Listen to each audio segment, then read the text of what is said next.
welcome along to the Property Academy podcast by Opus Partners. I'm your host, Steve McKnight. And I'm Andrew Nicol. And today on the show, we're talking about the new mortgage rules that could stop you from buying a house. They are the DTIs, the debt to income ratios, and they are now officially all in place. Now, Andrew, we've done a few podcasts talking about the debt to income ratios, but I wanted to go straight to the horse's mouth, as it were, and talk to the Reserve Bank to get their take on the debt to income ratios. Now, they wouldn't come on the podcast, but we have done a pre-record. I've got some clips to play you with Kate LaQuesne, who's actually the head of effectively bringing the debt to income rules in. That's not her official title. What, bringing the rules in? I think her official title is Director of Prudential Policy. Oh my that just God. means rule bringer-innerer. That's what her official title should be. But just remind us what the debt to income rules are for any new listeners. So as of now, if you're an owner-occupier or you're buying a house for yourself, you can borrow no more than 6 times your gross income, and that's total debt. If you're an investor, then you can borrow up to 7 times your total income, and that includes your rental income. Now, remember, the banks also have a discretion that they can lend 20% of people outside of these rules, but generally speaking, the rules are 6 times and 7 times, depending on if you're an owner-occupier or an investor. And we actually asked Kate, how did they come to these specific rules? Here's what she had to say. So when we're thinking about settings of a tool like this, or really any of our regulatory rules, we're trying to get into that Goldilocks place of not too much and not too little. And one of the questions we really had is, okay, in your own words, what is the reason that you guys want to bring in the debt to income ratios? It's quite interesting. Here's what Kate had to say. So we put rules in place that really are about managing cross-system risks to keep the financial system stable. So these types of rules, they help for resilience in the system, and that's by ensuring that there isn't a large build-up of risk that sits in the system, particularly in boom times, so housing booms. So what can happen is that banks, for example, can take on quite a bit of risk during those boom times, when things are on the up. What can happen, though, however, is that oftentimes there's the downturn that follows the upswing, and that can lead to large losses in their portfolios. That can have the impact of actually exacerbating economic downturns. Andrew, what's your take on that? So it sounds like what she means by that is that they want to have a mechanism in place, the DTI rules, to make sure that when we do go through a boom, so once we go through this recovery phase of the housing market and we suddenly enter a boom phase, banks aren't taking on more risk and lending high risk loans to people, only to find that when the market drops again or corrects again, people aren't making a loss. Well, it's quite interesting as well because, who's to define what high risk is? Yeah, the I Reserve wondered Bank's that too. now saying, if you got out a loan and it was a very large loan back in COVID times when interest rates were really, really quite low, well, the banks were happy to give you the loan back then. But today, the Reserve Bank would call some of that a bit higher risk. Now, what they're defining as higher risk is that 6 times and 7 times DTI. Do you know what I mean? Yeah, which, at the moment, we're not even lending anywhere near close to that. Because everybody would say, yes, okay, we don't want high-risk loans, but we've kind of gone back and then said, okay, well, that's what qualifies as a high-risk loan, anything outside of the DTIs. Now, you're right, actually, though, Andrew, when you talk about that, we're nowhere near close to the DTI limits, because remember, you can still borrow, or banks can still go up to 20% of their lending outside of those debt to income ratios.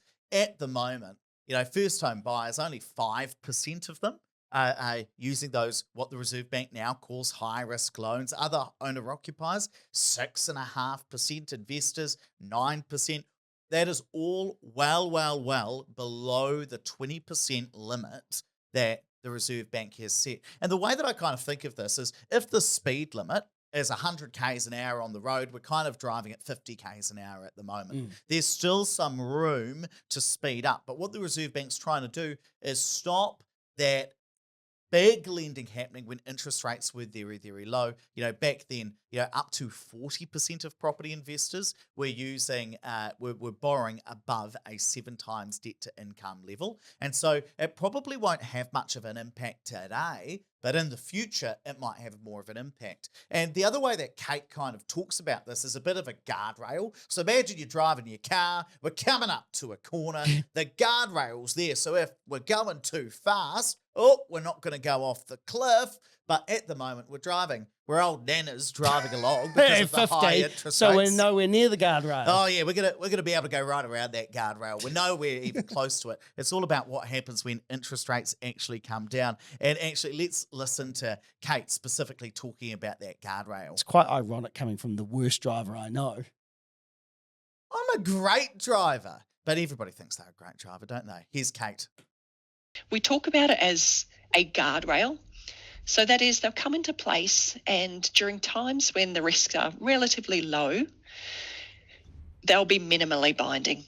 They'll just be sitting there in the background without binding and without too much impact. But what that does mean is that we've got the eye to that future boom. So when the risks start to pick up, the tool is in place, and that's when it will start to bind to minimise that build-up of that systemic risk.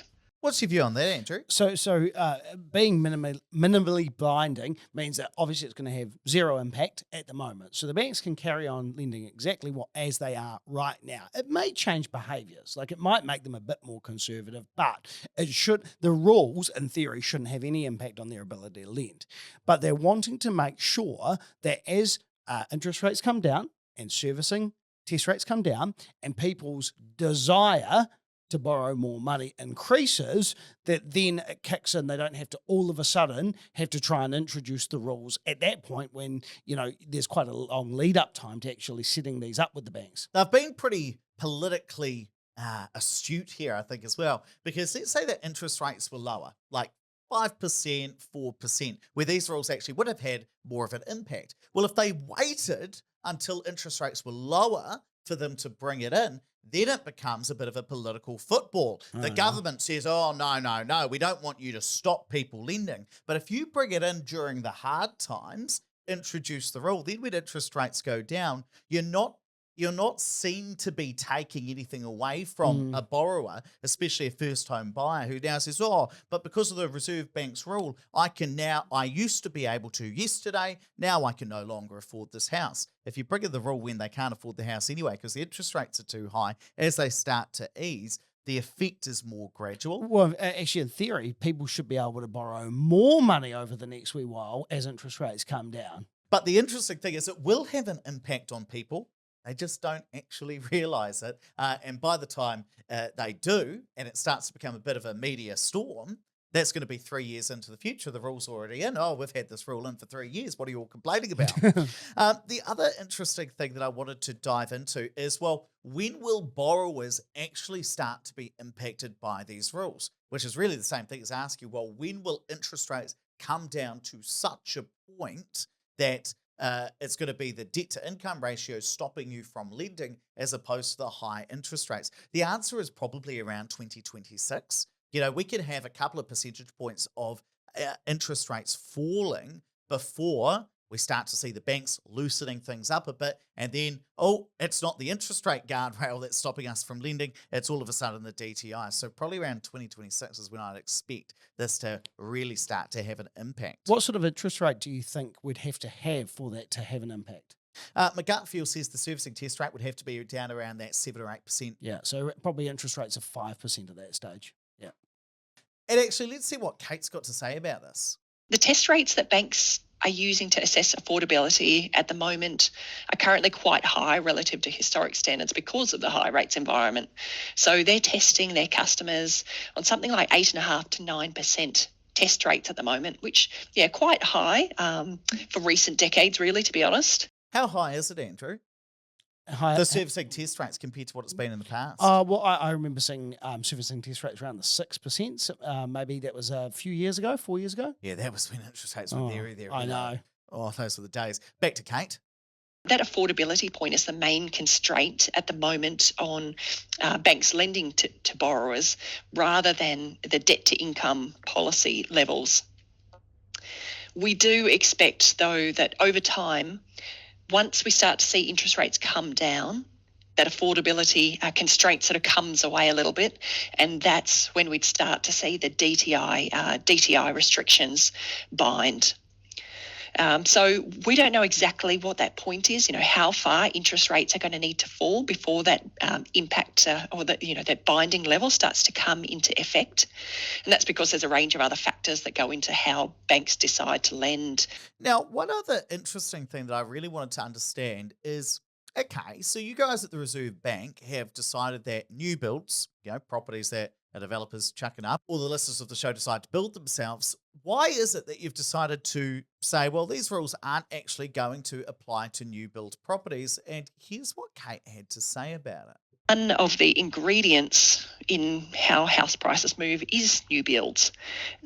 So we're sort of quite conscious of having any unintended consequences or impacts on that particular part of the market, which, we've sort of talked about in the past has been one of the big drivers of house prices.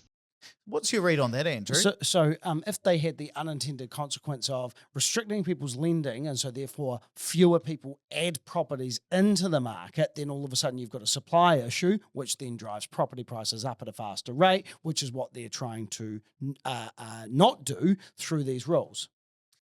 And my last question for you is, how much of a difference does this make to an investor wanting to grow a property portfolio? I think actually this is one of those rules that really will have an impact on people wanting to build a portfolio, particularly if it's existing properties where there isn't that exemption. So the Reserve Bank did some modelling and showed that it really is going to slow down the rate in which you can add properties into your portfolio. Yeah, I'll actually go through that. It's quite fascinating. Let's say that you've got one investment property today, right?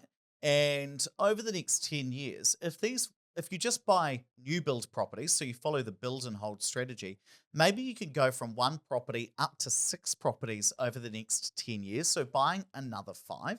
But hey, look, if you buy existing properties and do a standard buy and hold strategy where you just buy existing properties, you're only buying an extra 3. So you can kind of grow your portfolio almost twice as fast going for new builds rather than existing properties. And I think that's one of the main changes in strategies, especially as interest rates start to come down, that property investors are going to have to think about. Do you go down the route of buying existing properties and renovating them, or do you go down the route of just buying new build investment properties? Yeah, and it's interesting because this is a rule that actually is going to impact portfolio investors, whereas a lot of the other rules like the LVR restrictions or the interest deductibilities, they had less of an impact on larger portfolio investors. This one will really target those larger investors.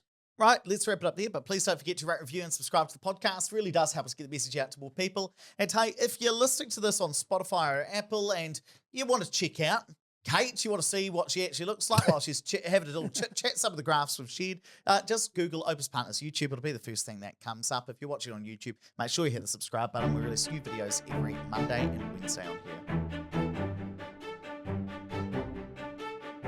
Thanks for listening to the Property Academy podcast. I'm your host, Steve McKnight. And I'm Andrew Nicol. We're going to be back again tomorrow with even more daily strategies, tactics, and insights to help you get the most out of the New Zealand property market. Until next time.